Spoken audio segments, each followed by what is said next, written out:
Manchester City a clairement décidé de ne laisser aucune miette aux autres équipes cette saison. Salut ami footeux, j'espère que tu vas bien.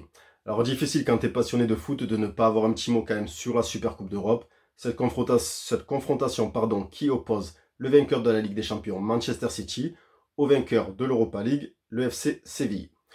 Eh ben, dis-toi que j'ai assisté à un très très beau match hier soir. Enfin, moi, perso, je me suis régalé. Voilà. Donc, d'entrée, une grosse entame de match de la part des Citizens, avec notamment une occasion de hacker bien sortie par le mur Bounou, parce que lui, c'était un mur depuis que je l'ai vu à la Coupe du Monde. Je le trouve vraiment fantastique, ce gardien. Il a encore été très bon hier soir. Donc, City a eu la maîtrise du jeu pendant les 25 premières minutes, selon moi, jusqu'à ce but de En-Nesyri, un autre Marocain. Voilà. Alors, En-Nesyri, il a une détente, ce garçon. Alors, lui, par contre, lui, je l'ai vraiment découvert au Mondial 2022 avec notamment ce but contre le Portugal et contre les coéquipiers de Cristiano Ronaldo. Et hier soir encore, il t'a sorti une tête avec une détente extraordinaire. Voilà, c'est très efficace d'avoir un joueur comme ça de son profil, je trouve, en attaque. Voilà, ça peut apporter beaucoup de choses devant.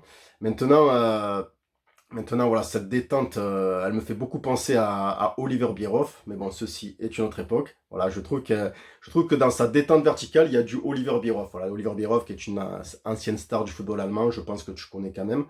Les plus jeunes peut-être pas. Voilà, donc il est passé par Monaco et par d'autres clubs des 5 championnats européens. Donc du coup, donc City, malgré ce but, reprendra encore l'ascendant sur le jeu, je trouve. Ils se sont créés vraiment beaucoup, beaucoup, beaucoup, beaucoup d'occasions. Voilà, Bounou et la défense sévillane ont été vachement héroïques, j'ai trouvé. Donc on arrive à la mi-temps sur le score de 1-0 pour le FC Séville. On entame la deuxième mi-temps, il ne se passe pas grand-chose jusqu'à l'heure de jeu, où l'inévitable Rodri délivre une merveille de centre pour Palmer, qui met une superbe tête croisée au deuxième poteau, un peu à la Karim Benzema contre Chelsea l'année dernière, je ne sais pas si tu te souviens. Celle, je crois qu'il avait mis à Stamford Bridge, là où il recule et il te la met comme ça, là, de côté, deuxième poteau. Voilà, moi ça m'a fait penser à ça. Du coup, en deuxième mi-temps, après beaucoup d'occasions encore pour les Citizens, mais Séville, le FC Séville et Yacine Bounou, encore une fois, seront très héroïques. Moi, je les ai trouvés très héroïques. Ils ont vraiment été très bons. Pas seulement en défense, même quand ils portaient leurs attaques ou leurs contre-attaques, j'ai adoré les regarder jouer. C'était plaisant à voir jouer. L'animation offensive, j'ai trouvé ça excellent, bien construite et tout.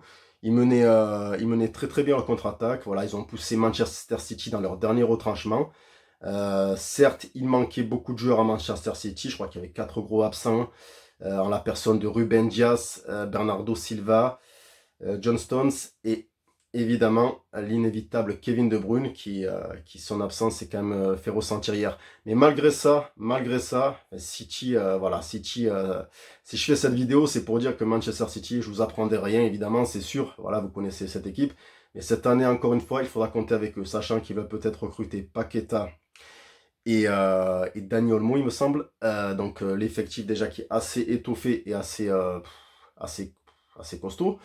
Voilà, donc je pense que en plus, voilà, Pep Guardiola à la baguette, il est capable de bien gérer tout ça et de mener encore Manchester City très très loin. Voilà, bon, l'absence de Kevin De Bruyne, je ne sais pas c'est pour combien de temps. Les transferts de Bernardo Silva, on ne sait pas trop si ça va se faire ou pas. Donc voilà, il faudra vraiment compter avec Manchester City. Voilà, donc deuxième mi-temps à l'heure de jeu, c'est Palmer donc, qui mettra ce superbe but. Plus rien à signaler jusqu'aux prolongations. Eh ben non, parce qu'il n'y a pas de prolongation en Super Coupe d'Europe. Donc c'est directement les pénaltys. Et dans cet exercice, Manchester City sera plus fort car le dernier tireur, Nemanja Goudelj pour Séville, manquera son penalty, ce qui donnera un nouveau titre à Manchester City. La première Super Coupe d'Europe de son histoire, voilà.